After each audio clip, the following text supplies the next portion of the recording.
Hello and welcome to Swamp Gas Gaming. Today we're going to talk about the weirdest shotguns in Battlefield 4, and that's the M26 series. So the M26 Mass, the M26 Dart, and the M26 Frag, as well as the M26 Slug, which is probably the mostly useless of them all.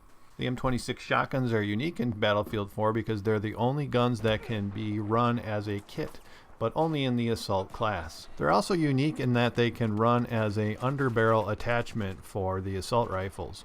Not only can they be run as an underbarrel shotgun, they can also be run just by themselves as just a regular shotgun, so you don't have to lose the spot that could be taken place by a grip, which could help improve your accuracy.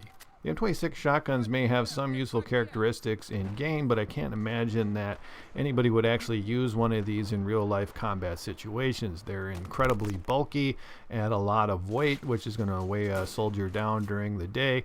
And if you've got an assault rifle, why would you really want to run with a shotgun?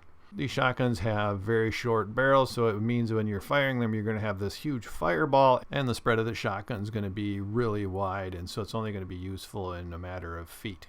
The M26 Mass Shotgun runs pretty much just like any other pump-action shotgun with buckshot. The M26 Dart shoots little flechette rounds, which are little darts. Those give you the same kind of spread as buckshot does, but they are more effective downrange.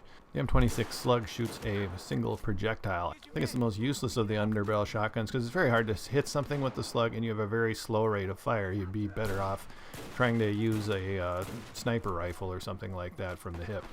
In game though, I think the M26 Frag has its usefulness. Frag rounds are tiny grenades, although in real life I don't think frag rounds really hold enough explosive to actually do that much damage to a person.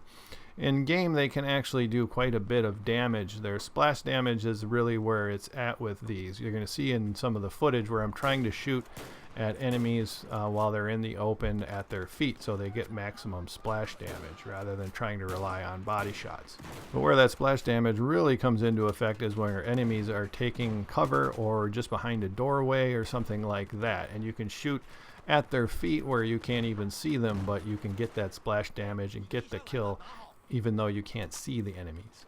So the M26 Frag is probably not really too bad of a choice in close quarters games like Team Deathmatch, where you can really take advantage of cover and stuff like that. And if you've got the Frag rounds, you can eliminate your opponent's advantage in the cover.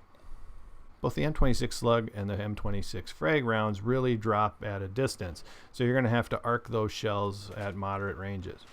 When I'm trying to be tactical and get a high score and stuff like that, I usually don't run with frag rounds because it would be better to use that tool slot with defibs in the assault class or a med bag or something like that. And running it under barrel, although it's faster to switch to your shotgun rather than if it's running just as a separate tool. And although if you run the M26 as an underbarrel attachment, it's much faster to switch between your assault rifle and the shotgun, it also takes the place of a grip, which would make your assault rifle, say, more accurate.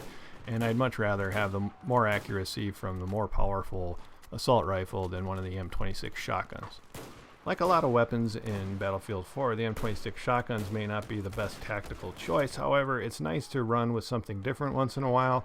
Like I said, it's nice to run with frag rounds, which are exploding, and everyone loves explosions. So give the M26 shotguns a try every now and again and have some fun. I hope you enjoyed this video. If you have, please give it a thumbs up and subscribe to the channel. Thanks for watching.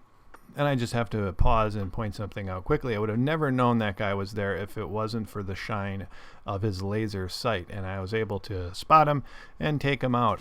Had he not had a laser sight on, I would have never noticed him. He probably would have killed me and gone on to kill some others, but he had a laser sight, so he died. And that's why I never run with a laser sight.